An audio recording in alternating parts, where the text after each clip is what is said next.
Hi everyone, welcome back to Coorie Life. I'm Bee, and if you watched my last video, you would have seen that I shared a story about these little grounding bears that I make and how on a whim they actually helped my husband with his anxiety, and they ended up on a lot of my colleagues' desks at work. So today I thought I would share with you how I make them and give a little bit of the science behind them as well. How does having such a small little object in your hand or in your pocket help calm your busy mind?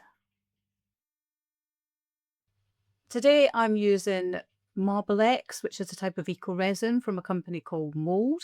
It comes in two parts. The first is the liquid, which I have here, and the second is the casting powder, which is here.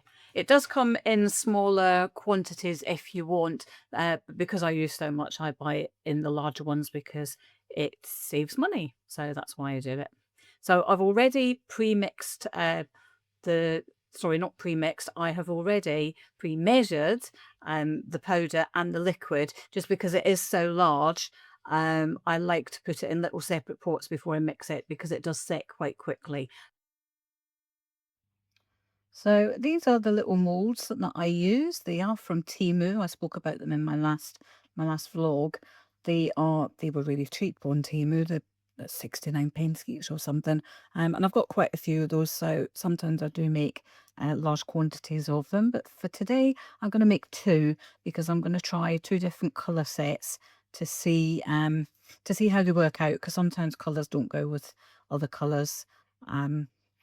And I like to experiment at first before actually doing lots of them. So yeah, these are our little molds that we are going to use. And like I said earlier, there's the liquid. It's a ratio of 1 to 3. So in this one here, I have got 4. Oh gosh, I can't remember what I've got in there now. Let me just remeasure it. Yes, I have got 40. I've got 40 grams, which means I've got 120 grams of the powder, which is here.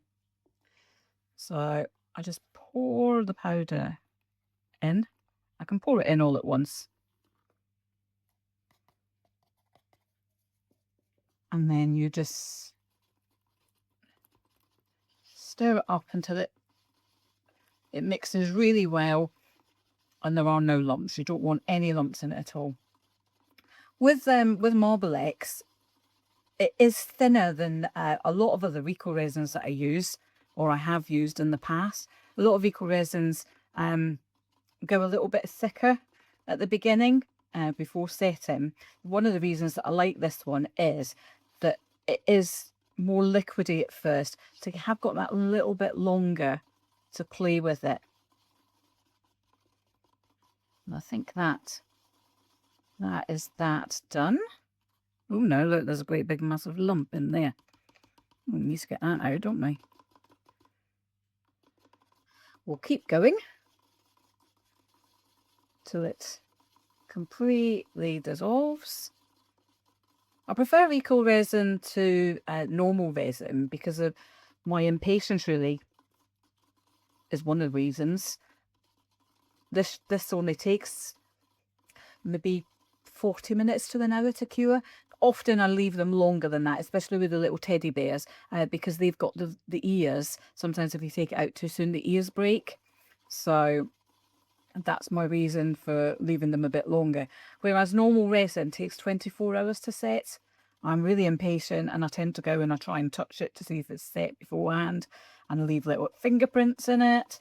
So Eco-Resin wins for me. And also another reason why I use it is because of the actual feel of it afterwards. It's a little bit heavier, so for the grounding tools it works out a lot better. Some people don't like the feel of it to touch, but most people do, and the weight of it's really nice. So that is the reason why I use it. So the colours that we are going to use today, I'm going to do again from Marble X. They're not sponsoring me, as you probably know, because I've got no subscribers anyway, or very few. So they don't sponsor me, but I do really like their products. The first one is tangerine colour, and the second one in this one I'm going to use is neon yellow, which I really like. So we're going to put just a couple of drops in, and then another couple of drops in. Of course, that's quite a lot actually that I've put in. So, and that one's gone down the side. So let's see how this works out. With Eco-Resin, or with any resin, if you've ever used it before, you probably know it's got a mind of its own. And it doesn't often do what you want it to do, which I like it in a way because it makes it as a surprise, doesn't it, to what you're going to get. So there's my colour mixed in, and the thing with these colours, you can't see in this one because it's not clear, it often doesn't mix. But if you want to mix it really well, keep mixing it, but I want it to have a little bit of a swirly pattern because I like the swirls, especially for a grounding tool, because part of grounding is looking at something, and when you're looking at it, you can see the swirls and the different patterns. That gives you something to look at. So I'm just going to pour it in here, and as you can see, it's got whiter as it's gone up. The little spill over the edge doesn't really matter. I've still got some in it, so what I'll do is I'll make some pours as well. There we go. I think I might have enough for 2 pours. Yes, I do. There we go. The colours we're going to use in this one, we're going to use fuchsia, and we're also going to use hot pink. So these colours from Marble X, when they're mixed with the white, they do tend to go more of a pastel colour. The more you mix with some darker bits. The reason that I like the pastels is they're very soft and calming colours. When you're feeling anxious or overwhelmed, harsh visual stimuli can sometimes add to that sensory overload. So soft tones feel much gentler on the eyes. So that's why I tend to go for the softer colours for when I'm making the sensory bears and the other grounding tools that I use. So let's put the fuchsia in first. Maybe do another one drop there. And they actually go in quite like, they look like alcohol inks, don't they? Because I do alcohol ink work as well. There we go. That'll do, I think. I think this is actually going to be quite a dark one, but we shall see. Right. Oh, actually, I like that. That's looking nice, isn't it? Let's see what it comes out like in here. It is not as pastel-y as I thought it would, but it probably will dry pastel-y.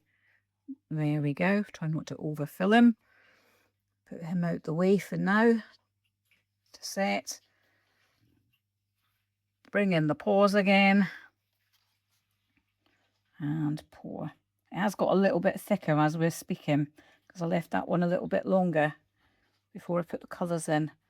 So you can see what I mean. It's still very, very flexible to work with. Oh, am I going to get 2 out of here? Yes, I think I am. There we go. So what we're going to do now is we are just going to let all of these set. And we will come back, oops, move the camera, and we will come back to them in a couple of hours. While those are setting upstairs in the craft room, I thought we'd have a little chat about how these tactile tools, like these bears, actually do work. So in mental health, we talk a lot about grounding. When we're anxious, or when we have a panic attack, or when we're nervous, or when we're feeling overwhelmed, our bodies can go into what's called fight or flight mode. And this is our brain perceiving stress or danger. And when that happens, our thoughts can run away with themselves. Grounding is simply a technique that pulls you out of that future-focused fear or that past-focused worry, and it snaps you back into the present moment. This is where touch comes in. Your skin is full of sensory receptors. When you hold something like this, something smooth, cool, and weighted, and you focus on its weight, on its smoothness, or you rub your thumb along its ears, then you're sending a direct message to your brain that at the moment, in this time, you are safe. Right, it's demoulding time. My absolute favourite part. You never know what it's going to turn out like um, until you demould it. This is the hardest part of these beers. Some of the moulds are easier than others, but this first little bit, just getting it over its arms. Oh, this one's actually turned out all right. Maybe you're my good luck charms watching it. Oh, I'm liking it so far. Let's hope his ears stay on. Oh, yeah. I love him. Look at him.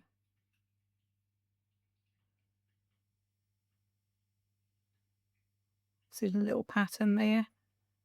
He is really sweet. I really, really like him. So all I have to do with him now is I'll give him a few more hours and then I sand the bottom of him down because there's a few sharp edges there. Obviously, when you want to hold him, you don't want some sharp edges on you. So yeah, he is absolutely perfect and I absolutely love him. Sometimes they don't come out as perfect as this, but you know, even if there is a slight variation to what I actually wanted, it does give each one its character. And it's a nice reminder that things don't have to be perfect to be comforting and beautiful. So, but he is. I love him. Shall we let's do the paws that go with him. Here we go. Oh yeah, I like that one as well. That's really pretty. So that's one that you can put in your pocket and it's got the ridges on it that you can rub. Yeah, that's very nice as well. I really like that as well. And the other one, it's more white. Like I said earlier, sometimes the white stays at the bottom, so that's quite a white one. Not so keen on that one, but again, it's not perfect, but I'm sure somebody would love it. Right. Let's go with this one. Oops. Oh, see what I mean? It just snaps back up. My table's wobbling as well now, so apologies if the camera's wobbling all over the place. I always find this bit really difficult. Right, come on, let's hope it does it. Yes, there we go. All right, let's oh, look at that pattern.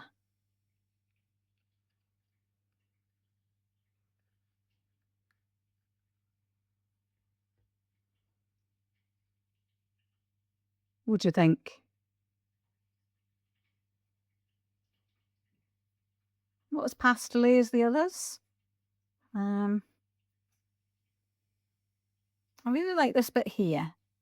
I don't know how I feel about his little mouth, but you know, like I said, it doesn't have to be perfect. It gives them character. And I do think he is quite cute. Let's have a look. Oops. At his paws. These are easier to demold. That's quite a pretty one. I really like the back of that one. Yeah, quite like that one. And then again, another white one, whitish. Again, I really like the back of that one. So yeah, there we go. There's the 4 of those and the 2 little bears. Really cute, aren't they? So yeah, as I say, all I have to do is file them down. Oh, and what I also do is I coat them in beeswax as well. I do like a little beeswax because it holds the colour in and it makes it feel smoother as well. And it's an orange flavour one. It smells absolutely lovely. I got it off Etsy. Yeah, so I do that as well. And before I sell them, I leave them for at least a week so they harden properly. At the moment, they're not hot to touch, but they are quite warm to touch at the moment. So they haven't fully cured yet, even though they're hard and they're all right and the ears are intact. They do need to be left for a little while before they're fully cured. So that is them.